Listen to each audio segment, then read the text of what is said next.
அனைவருக்கும் வணக்கம். இது நாகா நோட்ஸ். இதில் நம்ம என்ன பார்க்க போகிறோம் அப்படின்னா 8th செகண்ட் டேர்ம் நியூ புக்கில் செகண்ட் லெசனாக இருக்க இயற்கணிதம்.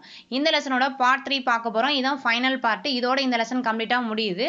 இதுக்கு முன்னாடி உள்ள பார்ட்லாம் பார்க்காதவங்க டிஸ்கிரிப்ஷன் லிங்க் கொடுத்துருக்கேன், போய் பாருங்கள். இந்த லெசன் ஸ்கூல் புக்கில் பேஜ் நம்பர் 31 இருக்குது. இந்த லெசன் நீங்கள் ஃபுல்லாகவே பார்க்க வேண்டாம். பேஜ் நம்பர் 31லேருந்து 42 வரை நீங்கள் பார்த்தா போதும். இது மட்டும் தான் டிஎன்பிசி சிலபஸில் கவர் ஆகுது. ஓகே, வாங்க நம்ம சம் பார்க்கலாம். பயிற்சி 2.2ல இருக்க சம் தான் பார்க்க போகிறோம். இதில் மொத்தமாக 14 சம் இருக்குது. ஓகே, வாங்க பார்க்கலாம். ஃபஸ்ட்டு சம் பாருங்கள். கோடிட்ட இடங்களை நிரப்புன்னு சொல்லி கேட்டிருக்காங்க. இதில் மொத்தமாக 5 சம் கொடுத்துருக்காங்க. அதில் ஃபஸ்ட்டு சம் பாருங்கள். A x plus b equal to 0 என்ற சமன்பாட்டின் தீர்வு என்னன்னு கேட்டிருக்காங்க. அதாவது எக்ஸோட மதிப்பு கண்டுபிடிக்க சொல்லியிருக்காங்க. ஏஎக்ஸை மட்டும் இந்த சைடு வச்சுக்கோங்க. இந்த பி அந்த சைடு கொண்டு போங்க. மைனஸ் பியாக மாறிடும். ப்ளஸ் பி வந்து ஈக்குவல் அந்த சைடு போகும்போது மைனஸ் பியாக மாறிடும். நெக்ஸ்ட் எக்ஸை மட்டும் இந்த சைடு வச்சுட்டு ஏ அந்த சைடு கொண்டு போங்க. மல்டிபிகேஷன் இருக்க ஏ வந்து ஈக்குவல் இந்த சைடு போகும்போது டிவைடாக மாறிடும். அப்போ minus b divide by a இதான் வந்து இதுக்கான answer. X equal to minus b by a. Next ரெண்டாவது சம் பாருங்க. ஏ மற்றும் பி மிகை முழுக்கள் எனில் ஏஎக்ஸ் ஈக்குவல் டு பி என்ற சமன்பாட்டின் தீர்வு எப்பொழுதுமே நேர்மறையாகும். நெக்ஸ்ட் மூணாவது சம் பாருங்க. ஓர் எண்ணிலிருந்து அதன் 6ல் ஒரு பங்கை கழித்தால் 25 கிடைக்கிறது எனில் அவ்வெண் டேஸ் ஆகும்னு கேட்டிருக்காங்க. ஓர் எண்ணிலிருந்து கொடுத்துருக்காங்களா, அப்போ எக்ஸ்ன்னு வச்சுக்கோங்க. ஓர் எண்ணிலிருந்து அதன் 6ல் ஒரு பங்கை, இந்த நம்பரோட 6ல் ஒரு பங்கு, இந்த நம்பரோட 6ல் ஒரு பங்கை கழித்தால் 25 கிடைக்கும்னு சொல்லியிருக்காங்க. இது மட்டும் கரெக்டாக எழுதிட்டாவே சம் ஈஸியாக சால்வ் பண்ணிடலாம். சொல்கிறேன் பாருங்க இன்னொரு டைம். ஓர் எண்ணிலிருந்துன்னு கொடுத்துருக்காங்க, எக்ஸ்ன்னு எடுத்துக்காங்க. ஒரு எண்ணிலிருந்து அதன்னா அந்த நம்பரோட 6ல் ஒரு பங்கு, அதான் எக்ஸோட 6ல் ஒரு பங்கு, அதான் போட்டிருக்கேன். ஒரு எண்ணிலிருந்து அதன் 6ல் ஒரு பங்கை கழித்தால் 25 கிடைக்கும்னு சொல்லியிருக்காங்க. அவ்வளோதான். இப்போது இதெல்லாம் சால்வ் பண்ணுங்கள். இது கிராஸ் மல்டிப்ளை பண்ணுங்கள். 6x minus X divided by 6 equal to 25. 6xல எக்ஸ் போச்சுன்னா என்ன வரும்? 5x ஈக்குவல் டு 25 பெருக்கல் 6. இந்த 6 வந்து அந்த சைடு கொண்டு போயிட்டேன். ஓரஞ்சு 5 ஐயஞ்சு 25. எக்ஸோட மதிப்பு என்னது? 30. இதான் இதுக்கான ஆன்சர். அந்த எண் என்னன்னு கேட்டாங்க, 30 தான் அந்த எண். நெக்ஸ்ட் நாலாவது சம் பாருங்க. ஒரு முக்கோணத்தின் கோணங்கள் 2:3:4 என்ற விகிதத்தில் அமைந்துள்ளன எனில் அம்முக்கோணத்தின் பெரிய கோணத்திற்கும் சிறிய கோணத்திற்கும் உள்ள வித்தியாசம் என்னன்னு கேட்டிருக்காங்க. முக்கோணத்தோட கோணங்களோட ரேஷியோ கொடுத்துட்டாங்க. எவ்வளோ? 2:3:4 அப்படின்னு கொடுத்துட்டாங்க. முக்கோணத்தின் பெரிய கோணத்திற்கும் சிறிய கோணத்திற்கும் உள்ள வித்தியாசம் என்னன்னு கேட்டிருக்காங்க. இது எப்படி எழுதலாம்? 2x 3x 4x அப்படின்னு எழுதலாமா? முக்கோணத்தின் 3 கோணங்களையும் கூடுதல் வந்து 180 டிகிரி. அப்போ இந்த 3 கோணங்களையும் ஆட் பண்ணுங்க. 2x + 3x + 4x equal to 180. X எல்லாத்தையும் ஆட் பண்ணுங்க. 9x equal to 180. 9 9 9 18. எக்ஸோட மதிப்பு என்ன கிடச்சிருக்கு? 20 அப்படின்னு கிடச்சிருக்கு. இது கொண்டு வந்து இந்த 2x 3x 4x இதில் போய் சப்ஸ்டியூட் பண்ணுங்கள். 3 கோணங்கள் கிடச்சிரும். 2xல சப்ஸ்டியூட் பண்ண என்ன கிடைக்கும்? 40 அப்படின்னு கிடைக்கும். அதே மாதிரி 3xல போய் எக்ஸோட மதிப்பு சப்ஸ்டியூட் பண்ண என்ன கிடைக்கும்? 60 அப்படின்னு கிடைக்கும். நெக்ஸ்ட் 4xல போய் சப்ஸ்டியூட் பண்ணிங்க அப்படின்னா 80. இதான் வந்து அந்த 3 கோணங்கள். அவங்க என்ன கொஸ்டின் கேட்டிருக்காங்க? பெரிய கோணத்திற்கும் சிறிய கோணத்திற்கும் உள்ள வித்தியாசம் என்ன கேட்டிருக்காங்க. சிறிய கோணம் என்னது? 40. பெரிய கோணம் எவ்வளவு? 80. இதில் இதோட வித்தியாசம் எவ்வளோ? 40. எப்படி வித்தியாசம் கண்டுபிடிச்சேன்? 80லேருந்து 40 மைனஸ் பண்ணுங்கள், உங்களுக்கு கிடச்சிரும். அப்போ இதுக்கான ஆன்சர் வந்து 40 டிகிரி தான் இதுக்கான ஆன்சர். இன்னொரு சொல்கிறேன் பாருங்க. முக்கோணத்தின் கோணங்கள் கொடுத்துட்டாங்க. 2:3:4 அப்படின்னு சொல்லி அதோட ரேஷியோ கொடுத்துருக்காங்க. அதோட கோணம் கொடுக்கல, ரேஷியோ கொடுத்துருக்காங்க. நெக்ஸ்ட் நம்ம என்ன பண்ணோம் அப்படின்னா, இல்லை 2x 3x 4x அப்படின்னு எடுத்துக்கணும். ரேஷியோ எடுத்துருக்கு நம்மளுக்கு தெரியும், ஆனால் நம்மளுக்கு கோணம் தெரியாதனால 2x 3x 4x அப்படின்னு எடுத்துக்கிறோம். முக்கோணத்தின் 3 கோணங்களையும் கூடுதல் வந்து 180 டிகிரி. அப்போ இந்த 3 கோணங்களையும் ஆட் பண்ணி ஈக்குவல் டு 180ன்னு போடலாம். அதுக்கடுத்து இந்த எக்ஸ் எல்லாத்தையும் ஆட் பண்ணுங்க. 9x கிடைக்கும். இங்கிட்டு 180 இருக்கு. இதை வந்து கேன்சல் பண்ணிங்க அப்படின்னா எக்ஸோட மதிப்பு கிடைக்கும். எக்ஸோட மதிப்பு கொண்டு வந்து இதில் போய் சப்ஸ்டியூட் பண்ணிங்க அப்படின்னா 3 கோணங்கள் கிடச்சிரும். 2xல சப்ஸ்டியூட் பண்ணிங்க அப்படின்னா முதல் கோணம் கிடைக்கும். 3xல சப்ஸ்டியூட் பண்ணிங்கன்னா இரண்டாவது கோணம் கிடைக்கும். 4xல சப்ஸ்டியூட் பண்ணிங்க அப்படின்னா மூன்றாவது கோணம் கிடச்சிரும். அவங்க என்ன கொஸ்டின் கேட்குறாங்க? பெரிய கோணத்திற்கும் சிறிய கோணத்திற்கும் உள்ள வித்தியாசம் கேட்டிருக்காங்க. பெரிய கோணம் எவ்வளோ? 80. சிறிய கோணம் எவ்வளோ? 40. 80ல் 40 போச்சுன்னா என்ன வரும்? 40. இதான் இதுக்கான ஆன்சர். நெக்ஸ்ட் அஞ்சாவது சம் பாருங்க. a + b ஈக்குவல் டு 23 என்ற சமன்பாட்டில் a இன் மதிப்பு 14 எனில் b இன் மதிப்பு என்னன்னு கேட்டிருக்காங்க. இந்த சமன்பாட்டில் ஏவோட மதிப்பு சப்ஸ்டியூட் பண்ணுங்க 14 ப்ளஸ் பி ஈக்குவல் டு 23. ஏ இருக்க இடத்துல 14 அப்படின்னு நம்ம சப்ஸ்டியூட் பண்ணியிருக்கேன். அதுக்கடுத்து பியை மட்டும் இந்த சைடு வச்சுக்கோங்க, இந்த 14 அந்த சைடு கொண்டு போங்க. 23 மைனஸ் 14. 23 14 போனால் என்ன இருக்கும்? 9. இதான் வந்து இதுக்கான ஆன்சர். இந்த சமன்பாட்டில் ஏயோட மதிப்பு 14 போய் சப்ஸ்டியூட் பண்ணி அப்படின்னா உங்களுக்கு பியோட மதிப்பு கிடைச்சிரும். பியோட மதிப்பு வந்து 9. ரெண்டாவது சம் பாருங்க, சரியா தவறா என கூறுகன்னு கேட்டிருக்காங்க. இதில் ஃபர்ஸ்ட் சம் பாருங்க, ஓர் எண் மற்றும் அதன் இரு மடங்கு இவற்றின் கூடுதல் 48. இதனை y + 2y = 48 என எழுதலாம்னு சொல்லி கொடுத்துருக்காங்க. இது வந்து ட்ரூவா ஃபால்ஸா நம்ம கண்டுபிடிக்கணும். இது வந்து ட்ரூ தான். எப்படின்னு சொல்கிறேன் பாருங்க. ஓர் எண் அப்படின்னு கொடுத்துருக்காங்களா, இது வந்து எக்ஸ் இல்லைன்னா ஒய் ஏதாவது எடுத்துக்கோங்க. நான் ஒய் அப்படின்னு எடுத்துக்கிறேன். நெக்ஸ்ட் அதன் இரு மடங்குன்னு கொடுத்துருக்காங்க. ஒய்யோட இரு மடங்கு என்னது? 2y. அதன் இரு மடங்கு இவற்றின் கூடுதல் கொடுத்துருக்காங்களா, அப்போ ப்ளஸ். கூடுதல் எவ்வளோ? 48ன்னு கொடுத்துருக்காங்க. இங்கே பாருங்க, அவங்க கொடுத்துருக்க சமன்பாடு நம்மளுக்கும் கரெக்டாக கிடச்சிருச்சு. அப்போ ட்ரூ. நெக்ஸ்ட் ரெண்டாவது சம் பாருங்க. 5 bracket 3x + 2 = 3 bracket 5x - 7 என்பது ஒரு மாறியில் அமைந்த ஒருபடி சமன்பாடு அப்படின்னு கொடுத்துருக்காங்க. இந்த 5 உள்ள மல்டிப்ளை பண்ணுங்க. 15x + 10 = இந்த 3 உள்ள மல்டிப்ளை பண்ணா வரும் 15x - 21 அப்படின்னு கிடைக்கும். 15x இந்த சைடு இருக்க வேல்யூஸ் எல்லாம் ஒரு சைடில் கொண்டு வந்துருங்க. -15x + 21 இங்கே இருக்க 10 இருக்குது. அப்போது +10 = 0. +15xும் -15xும் கேன்சல் ஆயிரும். 21 10 ஆட் பண்ணால் 31 = 0. இது வந்து ஒரு சமன்பாடே கிடையாது. ஏன்னா இங்கே வந்து மாறி இருக்கணும், அதாவது XYZ ஏதாவது இருக்கணும், எதுவுமே கிடையாது. அப்போ இது வந்து ஒரு மாறியில் அமைந்த ஒருபடி சமன்பாடு கிடையாது. இது வந்து ஃபால்ஸு. நெக்ஸ்ட் மூணாவது சம் பாருங்க. ஓர் எண்ணின் 3ல் 1 மடங்கு என்பது அவ்வெண்ணிலிருந்து 10ஐ கழிப்பதற்கு சமம் எனில் அந்த சமன்பாட்டின் தீர்வு x = 25 ஆகும்னு கொடுத்துருக்காங்க. என்ன கொடுத்துருக்காங்க? ஓர் எண்ணின் கொடுத்துருக்காங்களா, அது எக்ஸ்ன்னு வச்சுக்கோங்க. ஓர் எண்ணின் 3ல் 1 மடங்கு, அப்போது 3ல் 1 மடங்கு என்பது 10ஐ கழிப்பது. அந்த எண்ணிலேருந்து, அந்த எண் என்னது? எக்ஸ். அந்த எண்ணிலிருந்து 10ஐ கழிப்பதற்கு சமம்னு சொல்லியிருக்காங்க. அதனால தான் ஈக்குவல் போட்டிருக்கேன். ஓகேவா? இதை வந்து சால்வ் பண்ணிங்க அப்படின்னா எக்ஸோட மதிப்பு 25 அப்படின்னு கிடைக்கணும். சால்வ் பண்ணுங்க. இந்த 3 அந்த சைடு கொண்டு போயிருங்க. 3x - 30 அப்படின்னு வந்துடும். நம்பர்லாம் ஒரு சைடும் எக்ஸ்லாம் ஒரு சைடு கொண்டு வந்துருங்க.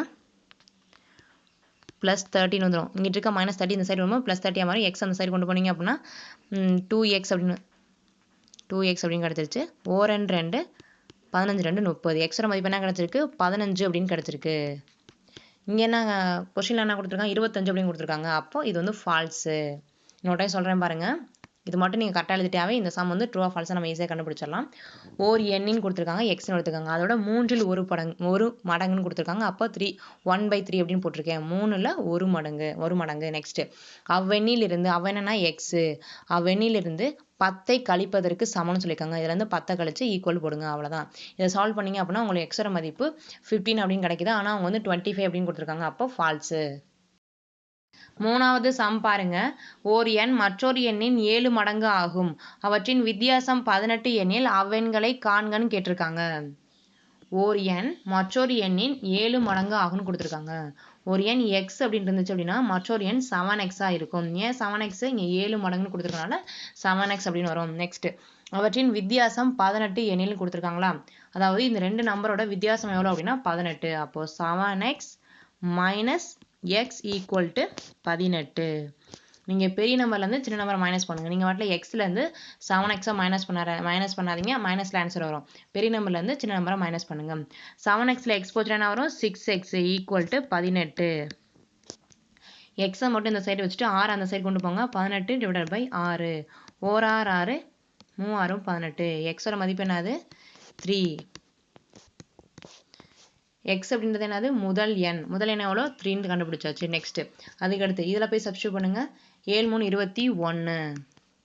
இதான் அந்த ரெண்டு எண். இதான் இதுக்கான ஆன்சர். 3 அப்புறம் 21.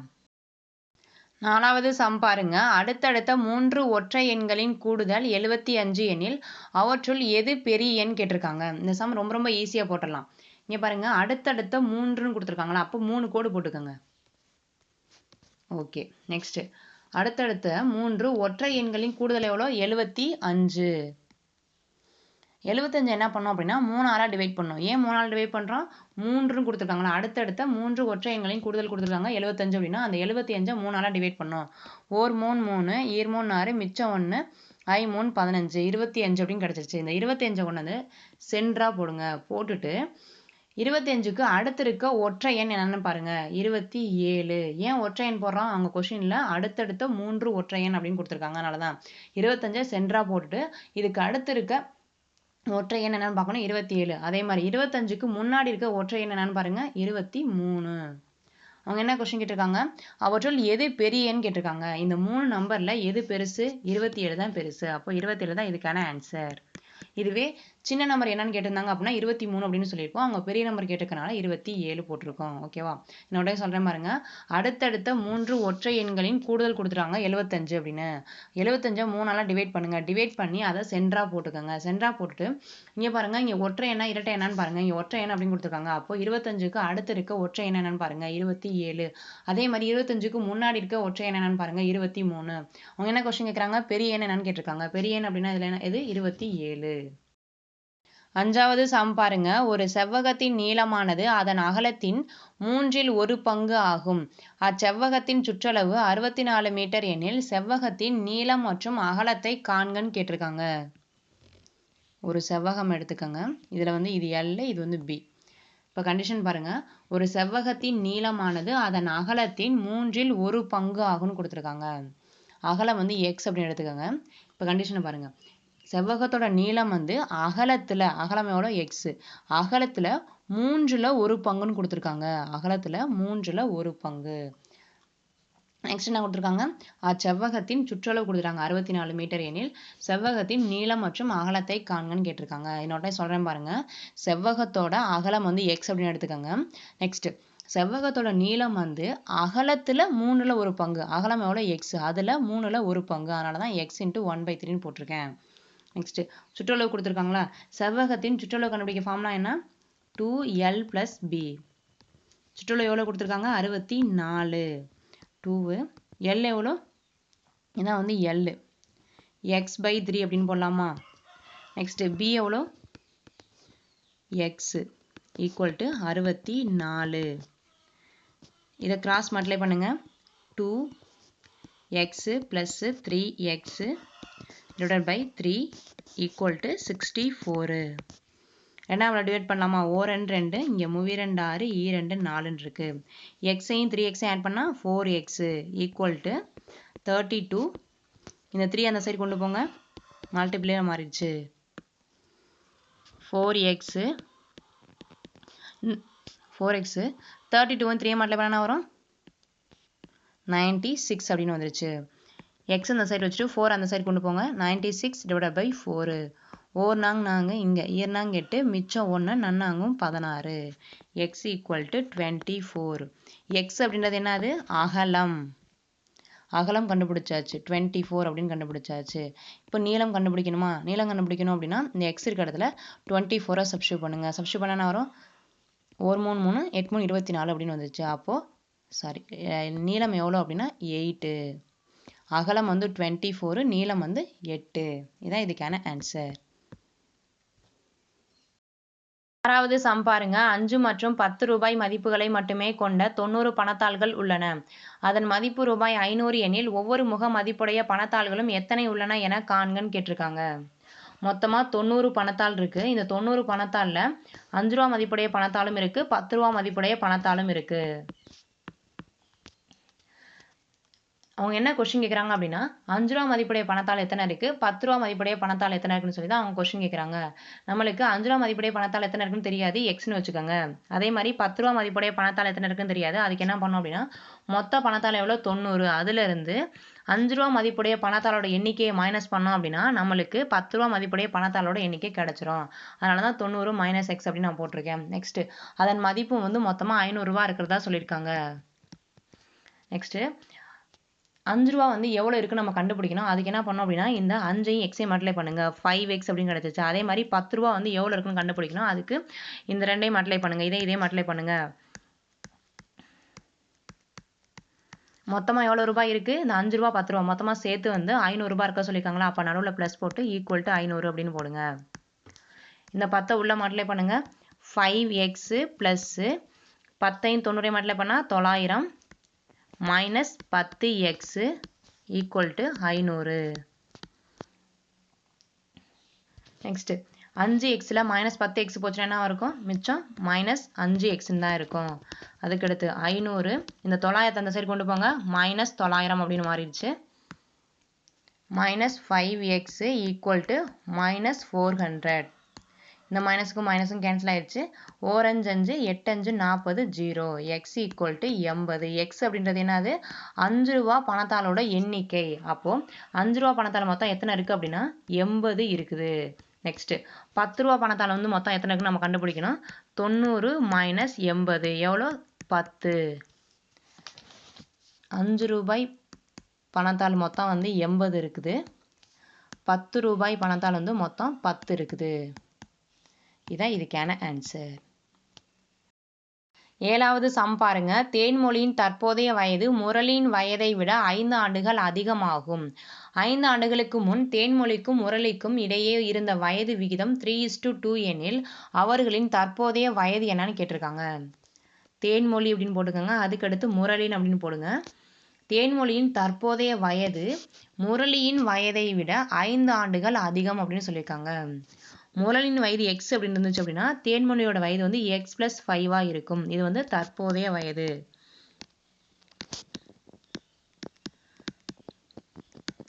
கொஸ்டினை பாருங்க. தேன்மொழியோட தற்போதைய வயது வந்து முரளியின் வயதை விட 5 ஆண்டுகள் அதிகம் கொடுத்துருக்காங்க. அதனால தான் எக்ஸ் பிளஸ் 5 அப்படின்னு நான் போட்டிருக்கேன். நெக்ஸ்ட் 5 ஆண்டுகளுக்கு முன் தேன்மொழிக்கும் முரளிக்கும் இடையே இருந்த வயது விகிதம் கொடுத்துருக்காங்க. எவ்வளோ? 3:2 அப்படின்னு கொடுத்துருக்காங்க. அவர்களின் தற்போதைய வயது என்னன்னு சொல்லி கண்டுபிடிக்க சொல்லியிருக்காங்க. ஓகேவா? ஃபர்ஸ்ட் எக்ஸ் பிளஸ் 5 இருக்கு. இது வந்து தற்போதைய வயது. தேன்மொழியோட தற்போதைய வயது வந்து எக்ஸ் பிளஸ் 5. முரளியோட தற்போதைய வயது வந்து எக்ஸ். 5 ஆண்டுகளுக்கு முன்புன்னு கொடுத்துருக்காங்களா? அப்போ முன்புனாவே மைனஸ் பண்ணணும், பின்புனா பிளஸ் பண்ணணும். இப்போ முன்பு அப்படின்னா 2 பேர்த்தோட வயதுல இருந்தும் 5 மைனஸ் பண்ணுங்க. அப்போ என்னவாகும்?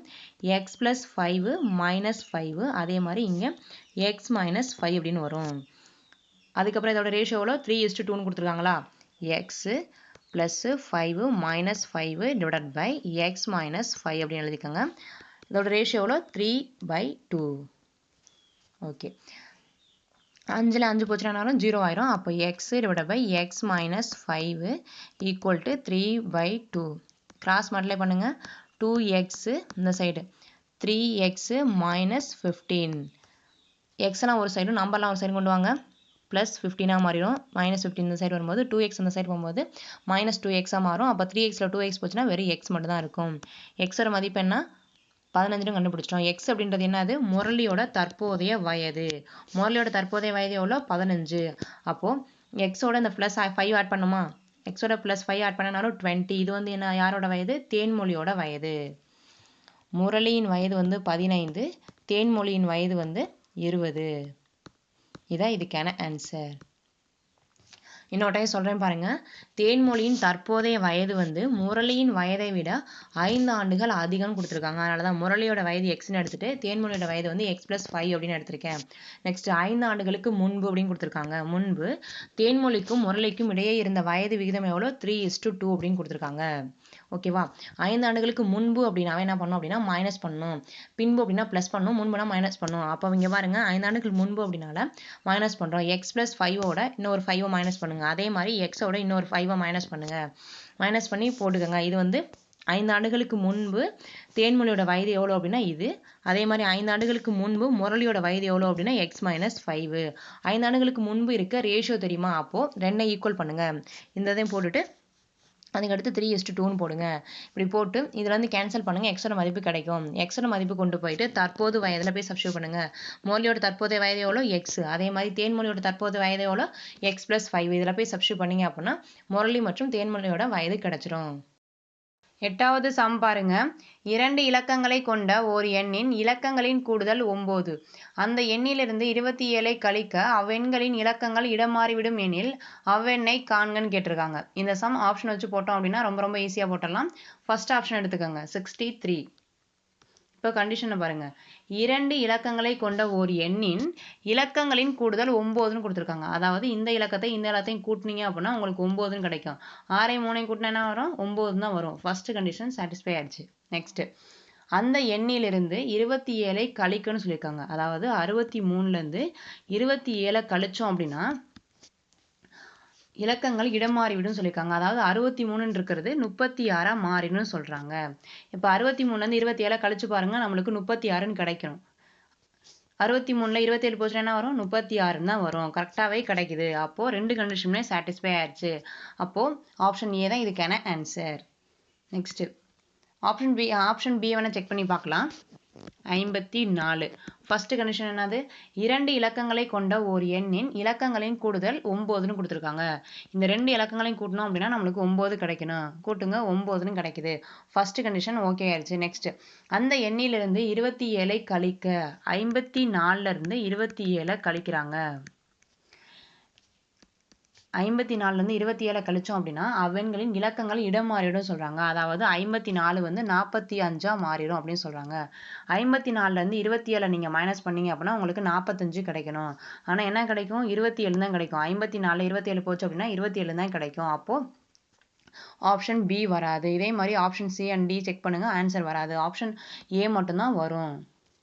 63 தான் இதுக்கான ஆன்சர். 9வது சம் பாருங்க. ஒரு பின்னத்தின் பகுதியானது தொகுதியை விட 8 அதிகமாகும். அப்பின்னத்தில் தொகுதியின் மதிப்பு 17 அதிகரித்து பகுதியின் மதிப்பு 1ஐ குறைத்தால் 3/2 என்ற பின்னம் கிடைக்கிறது எனில் முதலில் எடுத்துக்கொண்ட உண்மையான பின்னம் என்னன்னு கேட்டிருக்காங்க. ஒரு பின்னத்தின் பகுதியானது தொகுதியை விட 8 அதிகம்னு சொல்லி கொடுத்துருக்காங்க. அதாவது தொகுதி வந்து எக்ஸ் அப்படின்னு இருந்துச்சு அப்படின்னா பகுதி வந்து எக்ஸ் பிளஸ் 8ஆ இருக்கும். ஏன் எக்ஸ் பிளஸ் 8ன்னு போடுறோம்? இங்கே பாருங்க கண்டிஷனை. ஒரு பின்னத்தின் பகுதியானது தொகுதியை விட 8 அதிகமாக இருக்கும். தொகுதி எக்ஸ், அப்போ தொகுதியோட 8 அதிகமாக இருக்கணுமா? அதனால தான் எக்ஸ் பிளஸ் 8 அப்படின்னு போட்டிருக்கேன்.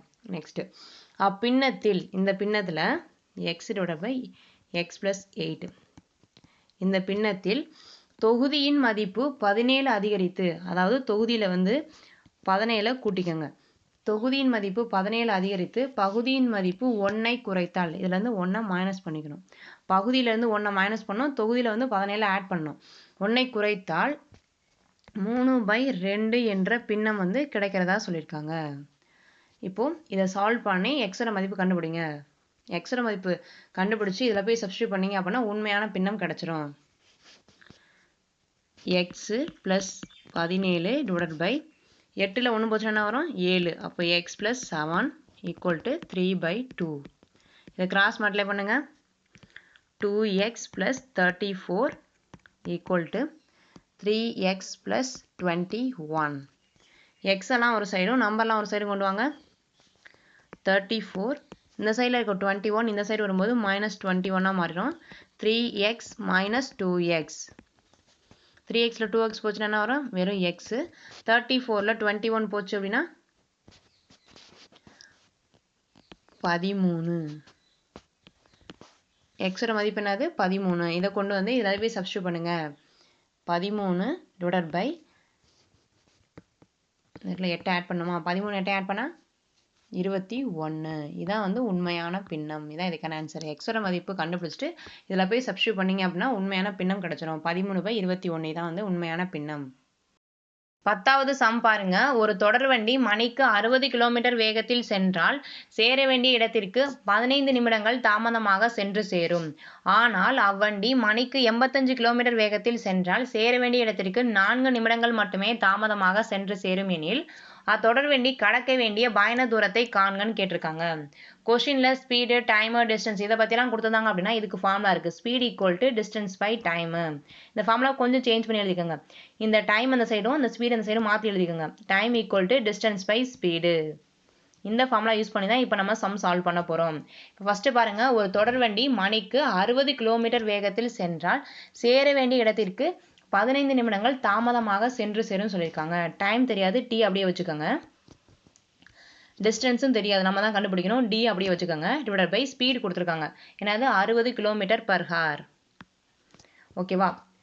60 km/h வேகத்தில் போணுச்சு அப்படின்னா சேர வேண்டிய இடத்திற்கு 15 நிமிடங்கள் வந்து தாமதமாக போகும்னு சொல்கிறாங்க. அதாவது யூஸ்வலாக எடுத்துக்கிற டைமை விட 15 நிமிஷம் வந்து அதிகமாக எடுத்துக்கும். அதனால தான் +15 அப்படின்னு நான் போட்டிருக்கேன். ஓகேவா? நெக்ஸ்ட் இங்கே நிமிடமாக இருக்கா, மினிட்ஸை வந்து ஹாராக மாற்றிக்கணும். ஏன் மினிட்ஸை ஹாராக மாற்றுறோம் அப்படின்னா இங்கே பாருங்கள், ஸ்பீடு வந்து ஹாரில் தான் கொடுத்துருக்காங்க. 60 km/hன்னு சொல்லி ஹாரில் கொடுத்துருக்காங்க. அப்போது நம்ம வந்து டைமையும் வந்து ஹாரில் மாற்றிக்கணும். மினிட்ஸை ஹாராக மாற்றணும் அப்படின்னா டிவைடட் பை 60. இந்த டியை மட்டும் இந்த சைடு வச்சுட்டு இந்த 60 அந்த சைடு கொண்டு போங்க. 60 bracket t plus 15 divided by 60 equal to d. இது வந்து ஃபர்ஸ்ட் ஈக்குவேஷனாக எடுத்துக்கோங்க. நெக்ஸ்ட் அதுக்கடுத்து பாருங்க, ஆனால் அவ்வண்டி மணிக்கு 85 km வேகத்தில் சென்றால் சேர வேண்டிய இடத்திற்கு 4 நிமிடங்கள் மட்டுமே தாமதமாக சென்றடையும் சொல்லியிருக்காங்க. டைம் தெரியாது, டி அப்படியே வச்சுக்கோங்க. நெக்ஸ்ட் டிஸ்டன்ஸ் தெரியாது, டி அப்படியே வச்சுக்கோங்க. டிவைடட் பை வேகம் எவ்வளோ 85 km/h. 85 km/hல போணுச்சு அப்படின்னா 4 நிமிஷம் மட்டும் தான் தாமதமாக போவாங்க. அதாவது யூஸ்வலாக எடுத்துக்கிற டைமை விட ஒரு 4 நிமிஷம் மட்டும் எக்ஸ்ட்ரா எடுத்துப்பாங்க. ஓகேவா? நம்ம மினிட்ஸில் இருக்கிறத நம்ம ஹாராக சேஞ்ச் பண்ணுமா, அப்போ டிவைடட் பை 60. இந்த டியை மட்டும் இந்த சைடு வச்சுட்டு இந்த 85 அந்த சைடு கொண்டு போங்க.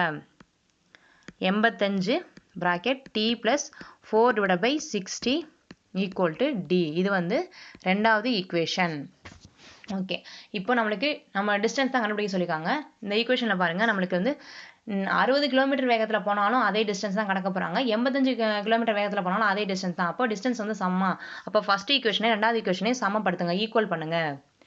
60 இதை உள்ள மல்டிப்ளை பண்ணி எழுதிக்கோங்க. 60d ப்ளஸ் 15 பெருக்கல் divide by 60 into 60 equal to சமப்படுத்தி எழுதுனால தான் நடுவில் ஈக்குவல் போகிறோம். அதுக்கடுத்து இந்த 85 உள்ள மல்டிப்ளை பண்ணுங்கள். 85t ப்ளஸ் 4 டிவைட் பை 60 பெருக்கல் 85.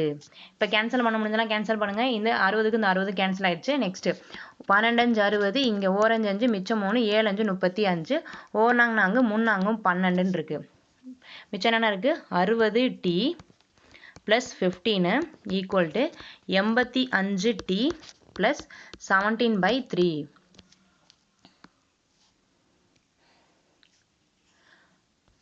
நெக்ஸ்ட் டி எல்லாம் ஒரு சைட்லையும் நம்பர்ஸ்லாம் ஒரு சைடும் வச்சுக்கோங்க.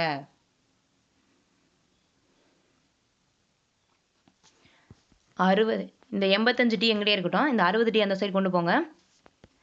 85t minus 60t. இந்த 17/3 ஈக்குவல் இந்த சைடு கொண்டு வாங்க. 15 மைனஸ் 17/3. இந்த கிராஸ் மல்டிப்ளை பண்ணுங்க. 45 minus 17 divided by 3 equal to 25t. 45ல் 17 போச்சுன்னா என்ன இருக்கும்? 28 divided by 3 equal to 25t. டீயை மட்டும் இந்த சைடு வச்சுட்டு இந்த 25 அந்த சைடு கொண்டு போங்க. 28 பை இந்த பெருக்கல் வருமா, சாரி 25 அப்படின்றது பெருக்கல் இருக்கிறது ஈக்குவல் அந்த சைடு வரும்போது டிவைடில் மாறும். அப்போ 25 3 மல்டிப்ளை பண்ண வரும் 75. இதான் வந்து டீயோட வேல்யூ. டி நம்ம டைம் கண்டுபிடிச்சிட்டோம். 28/75 ஹார். இது வந்து ஹார். ஓகேவா? ஏன்னா நம்ம வந்து இங்கேயே மாற்றிட்டோம். மினிட்ஸை வந்து நம்ம ஹாராக மாற்றி வச்சிருக்கோம். அப்போ 28/75 ஹார் அப்படின்னு நம்ம டைம் கண்டுபிடிச்சி வச்சிருக்கோம். இந்த டைமை கொண்டு வந்து ஈக்குவேஷன் 1 இல்லைனா ஈக்குவேஷன் 2 ஏதாவது ஒன்றில் சப்ஸ்டியூட் பண்ணீங்க அப்படின்னா உங்களுக்கு வந்து டிஸ்டன்ஸ் கிடச்சிடும். நான் இப்போ ஈக்குவேஷன் 1ல் சப்ஸ்டியூட் பண்ண போகிறேன். 60t plus 15 divided by 60 equal to t. இந்த 60 உள்ள மல்டிப்ளை பண்ணிக்கோங்க. 60 பெருக்கல் டீயோட வேல்யூ வேணா 28/75 ப்ளஸ் 15 டிவைடட் பை 60 பெருக்கல் 60 ஈக்குவல் டு டி. இந்த 60க்கு 60 கேன்சல் ஆயிடுச்சு. நெக்ஸ்ட் 4 5 5 மிச்சம் 2 5 25ன்னு வந்துருச்சு. இங்கே 12 5 60ன்னு இருக்கு. இப்போ எல்லாத்தையும் கேன்சல் 3 டிவைட் பண்ணலாமா? 4 3 12, 5 3 15ன்னு இருக்கு. இப்போ இதெல்லாத்தையும் மல்டிப்ளை பண்ணி கேன்சல் பண்ணுங்க. 28ஐ 4ஐயும் ஃபஸ்ட்டு மல்டிப்ளை பண்ணுங்க. மல்டிப்ளை பண்ணி 5ஆல் டிவைட் பண்ணுங்க. டிவைட் பண்ணீங்க அப்படின்னா உங்களுக்கு 22.4ன்னு கிடைக்கும். ப்ளஸ் 15. இங்கே பாருங்கள், இங்கே 15 இருக்குது, அந்த 15 போட்டுக்கோங்க. Equal to t. இது ரெண்டையும் ஆட் பண்ணுங்கள். 37.4 கிலோமீட்டர். இதான் வந்து டிஸ்டன்ஸு. அவங்க டிஸ்டன்ஸ் எவ்வளோ கேட்டாங்க? 37.4 கிலோமீட்டர். இதான் இதுக்கான ஆன்சர். இன்னொரு டைம் சொல்கிறேன் பாருங்கள்.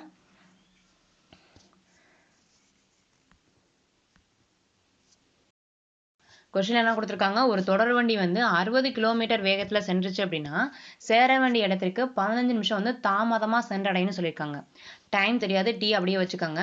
டிஸ்டன்ஸ் தெரியாது, அந்த டி அப்படியே வச்சுக்க போகிறோம். எவ்வளோ ஸ்பீடு, 60 கிலோமீட்டர் பர் ஹார். அந்த ஸ்பீடில் போணுச்சு அப்படின்னா யூஸ்வலாக எடுத்துக்க டைமை விட 15 நிமிஷம் வந்து தாமதமாக போகும்னு சொல்லியிருக்காங்க. அதனால தான் 15 அப்படின்னு போட்டிருக்கேன். மினிட்ஸை ஹாராக மாற்றிக்கணும். ஏன், அவங்க வந்து ஸ்பீடு வந்து ஹாரில் கொடுத்துருக்காங்களா, மினிட்ஸை வந்து ஹாராக மாற்றிக்கணும். அதான் டிவைட் பை 60 அப்படின்னு நான் போட்டிருக்கேன். நெக்ஸ்ட் இந்த டியை மட்டும் இந்த சைடு வச்சுட்டு இந்த 60 அந்த சைடு கொண்டு போயிருங்க. எடுத்துட்டு இது ஒரு ஈக்குவேஷனாக எடுத்துக்கோங்க. இது வந்து ஃபர்ஸ்ட் ஈக்குவேஷனாக எடுத்துக்கோங்க. அதே மாதிரி நெக்ஸ்ட் வண்டி மணிக்கு 85 கிலோமீட்டர் ஸ்பீடில் போச்சு அப்படின்னா 85 கிலோமீட்டர் பர் ஹார் அப்படின்ற ஸ்பீடில் போச்சு அப்படின்னா யூஸ்வலாக எடுத்துக்க டைமை விட 4 நிமிஷம் வந்து அதிகமாக எடுத்துக்கணும்னு சொல்லியிருக்காங்க. அதனால தான் +4 அப்படின்னு போட்டிருக்கேன். மினிட்ஸை ஹாராக மாற்றணும். அதான் டிவைட் பை 60. இது வந்து இதை அப்படியே வச்சுட்டு இந்த டீயை மட்டும் இந்த சைடு வச்சுட்டு இந்த 85 அந்த சைடு கொண்டு போங்க. கொண்டு போனீங்க அப்படின்னா ரெண்டாவது ஈக்குவேஷன் கிடச்சிரும். நம்மளுக்கு டிஸ்டன்ஸ் வந்து சமம். 60 கிலோமீட்டர் வேகத்தில் போனாலும் சரி, 85 கிலோமீட்டர் வேகத்தில் போனாலும் சரி, டிஸ்டன்ஸ் வந்து சமம் தானே. அப்போ இந்த ரெண்டு ஈக்குவேஷனை நம்ம வந்து சமப்படுத்திக்க போகிறோம். ஈக்குவல் பண்ணி இதில் வந்து டியோட மதிப்பு கண்டுபிடிக்கணும். டி எவ்வளோ, அது நம்ம டைம் கண்டுபிடிக்கணும். 28/75 ஹார். இதான் வந்து இதை கொண்டு போய் ஈக்குவேஷன் 1 இல்லைனா ஈக்குவேஷன் 2 ஏதாவது ஒன்றில் போய் சப்ஸ்டியூட் பண்ணீங்க அப்படின்னா உங்களுக்கு டிஸ்டன்ஸ் தெரிஞ்சிடும். நான் ஈக்குவேஷன் 1ல் போய் சப்ஸ்டியூட் பண்ணியிருக்கேன். நீங்கள் ஈக்குவேஷன் 2ல் கூட சப்ஸ்டியூட் பண்ணலாம். நான் 1ல் சப்ஸ்டியூட் பண்ணி இதுலேருந்து டிஸ்டன்ஸ் வந்து கண்டுபிடிச்சிருக்கேன். டிஸ்டன்ஸ் எவ்வளோ, 37.4 கிலோமீட்டர். இதான் வந்து டிஸ்டன்ஸ். 12வது சம் பாருங்க. ஒரு முக்கோணத்தின் வெளிக்கோணம் 120 டிகிரி, அதன் உள்ளெதிர் கோணம் 58 டிகிரி எனில் மற்றொரு உள்ளெதிர் கோணம் என்னன்னு கேட்டிருக்காங்க. ஒரு முக்கோணம் இருக்கு, முக்கோணத்தோட வெளிக்கோணம் கொடுத்துருக்காங்க. இதான் வந்து இதோட வெளிக்கோணம் எவ்வளோ, 120 டிகிரி. நெக்ஸ்ட் அதன் ஓர் உள்ளெதிர் கோணம் 58 டிகிரின்னு கொடுத்துருக்காங்க. 120 டிகிரிக்கு உள்ளெதிர் கோணங்கள் அப்படின்னா இது ரெண்டும் தான் இதோட உள்ளெதிர் கோணங்கள். இது வந்து உள்ளெதிர் கோணம் கிடையாது. இதுவும் இதுவும் மட்டும்தான், இது ரெண்டு மட்டும்தான் அதோட உள்ளெதிர் கோணங்கள். அதில் ஒன்று கொடுத்துட்டாங்க. ஒன்று எவ்வளோ, 58 டிகிரி. ஏதாவது ஒரு இடத்துல போட்டுக்கோங்க. நீங்கள் இங்கே போட்டுக்கலாம், இல்லைன்னா இங்கே போட்டுக்கலாம். ஏதாவது ஒரு இடத்துல போட்டுக்கலாம். நான் இங்கே போட்டிருக்கேன். ஓர் உள்ளெதிர் கோணம் கொடுத்துட்டு இன்னொரு உள்ளெதிர் கோணம் என்னன்னு கேட்டிருக்காங்க. அவ்வளோதான். ஓகேவா. இந்த சம் சால்வ் பண்ணதுக்கு ஒரு ப்ராப்பர்ட்டி இருக்குது. என்ன ப்ராப்பர்ட்டி அப்படின்னா, உள்ளெதிர் கோணங்களின் கூடுதல் வந்து வெளிக்கோணத்துக்கு சமமாக இருக்கும். உள்ளெதிர் கோணங்கள் என்ன, 58, இது வந்து தெரியாது எக்ஸ்னு வச்சுக்கோங்க, ப்ளஸ் எக்ஸ். உள்ளெதிர் கோணங்களின் கூடுதல் வந்து வெளிக்கோணத்துக்கு சமமாக இருக்கும். வெளிக்கோணம் எவ்வளோ, 120 டிகிரி. எக்ஸை மட்டும் இந்த சைடு வச்சுக்கோங்க, 120. இந்த 58 அந்த சைடு போச்சுன்னா -58 அப்படின்னு வரும். 120ல் 58 போச்சு அப்படின்னா 62. இதான் வந்து மற்றொரு உள்ளெதிர் கோணம், 62 டிகிரி. இதான் இதுக்கான ஆன்சர். இந்த சம் இன்னொரு மெத்தட்லையும் போடலாம். அது எப்படி சொல்கிறேன் பாருங்க. ஒரு முக்கோணம் இருக்குது. இந்த முக்கோணத்தோட வெளிக்கோணம் கொடுத்துட்டாங்க. எவ்வளோ, 120 டிகிரி அப்படின்னு கொடுத்துட்டாங்க.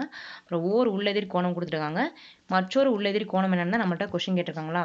இதில் பாருங்கள், இது ஃபுல்லாக இருந்துச்சு அப்படின்னா 180 டிகிரி. ஓகேவா. இது ஃபுல்லாக 180 டிகிரி. வட்டம் அப்படின்னா 360 டிகிரி. அரை வட்டம் அப்படின்னா 180 டிகிரி. இது பாருங்க, இது அரை வட்டம் தானே, இது வந்து அரை வட்டம். அப்போ இது ஃபுல்லாக சேர்த்தா அப்படின்னா நம்மளுக்கு 180 டிகிரின்னு வரும். இதில் பாருங்க, இதுவரையும் மட்டும், இதுலேருந்து இதுவரையும் மட்டும் 120 டிகிரி அப்படின்னா மிச்சம் இருக்குது என்னவா இருக்கும், 60 டிகிரியாக இருக்கும். 180லேருந்து 120 மைனஸ் பண்ணிங்க அப்படின்னா 60 கிடைக்கும். அது வந்து இந்த உள்ளே இருக்க கோணம். ஓகேவா. இங்கே பாருங்கள், இங்கே 58 கிடச்சிச்சு, இங்கே 60ன்னு தெரிஞ்சு போச்சு. ஆனால் இந்த மட்டும் தான் தெரியணுமா. முக்கோணத்தின் 3 கோணங்களையும் கூடுதல் எவ்வளோ, 180 டிகிரியா. ஒரு கோணம் வந்து 58 டிகிரி, இன்னொரு கோணம் வந்து 60 டிகிரி, இன்னொரு கோணம் தெரியாது எக்ஸ்னு வச்சுக்கோங்க. இப்போது எக்ஸ் ஈக்குவல் டு 180, இதெல்லாத்தையும் ஆட் பண்ணுங்கள், 118 வரும். அதை ஈக்குவல் இந்த சைடு கொண்டு போனீங்க அப்படின்னா -118 அப்படின்னு கிடச்சிருச்சு. 180ல் 118 போச்சுன்னா 62 டிகிரி. இதுதான் இதுக்கான ஆன்சர். நீங்கள் ரெண்டு மெத்தட்லையும் போடலாம். எந்த மெத்தட் உங்களுக்கு ஈஸியாக இருக்கோ அதை அப்படி நீங்கள் போடுங்க. இன்னொரு டைம் சொல்கிறேன் பாருங்கள். ஃபஸ்ட்டு மெத்தட் சொல்கிறேன் பாருங்கள். ஒரு முக்கோணத்தோட வெளிக்கோணம் கொடுத்துட்டாங்க, 120 டிகிரி அப்படின்னு கொடுத்துட்டாங்க. அதன் உள்ளெதிர் கோணம், அதாவது ஒரு உள்ளெதிர் கோணம் கொடுத்துட்டாங்க. மற்றொரு உள்ளெதிர் கோணம் என்னன்னு நம்மளை கண்டுபிடிக்க சொல்லியிருக்காங்க. இந்த வெளிக்கோணத்தோட உள்ளெதிர் கோணம் அப்படின்னா இதுவும் தான் வரும், இது கிடையாது. ஓகேவா. இதில் 58 டிகிரி, ஒரு கோணம் வந்து நம்ம 58 எடுத்துட்டோம். இன்னொரு கோணம் என்னன்னு நம்ம கண்டுபிடிக்கணும். இதுக்கு ஒரு ப்ராப்பர்ட்டி இருக்குது. என்ன ப்ராப்பர்ட்டி, உள்ளெதிர் கோணங்களின் கூடுதல் வந்து வெளிக்கோணத்துக்கு சமமாக இருக்கும். அதான் 58 + x = 120. இதுலேருந்து எக்ஸோட மதிப்பு கண்டுபிடிச்சிங்க அப்படின்னா அதான் வந்து மற்றொரு உள்ளெதிர் கோணம். ஓகேவா. ரெண்டாவது மெத்தட் பார்க்கலாம். ஒரு முக்கோணம் இருக்குது, அதோட வெளிக்கோணம் எவ்வளோ 120 டிகிரின்னு கொடுத்துட்டாங்க. இது வந்து இது வரையும் மட்டும்தான் 120 டிகிரி. இது ஃபுல்லாக அப்படின்னு பார்த்தோம் அப்படின்னா 180 டிகிரி.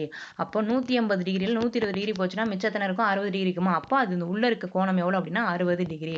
முக்கோணத்தின் 3 கோணங்களின் கூடுதல் எவ்வளோ 180 டிகிரியா? அதுபடி இதை எழுதுங்க. 58 டிகிரி, இந்த 60 டிகிரி ப்ளஸ் இந்த எக்ஸ் தெரியாத நம்ம எக்ஸ்னு வச்சுக்கிறோம்.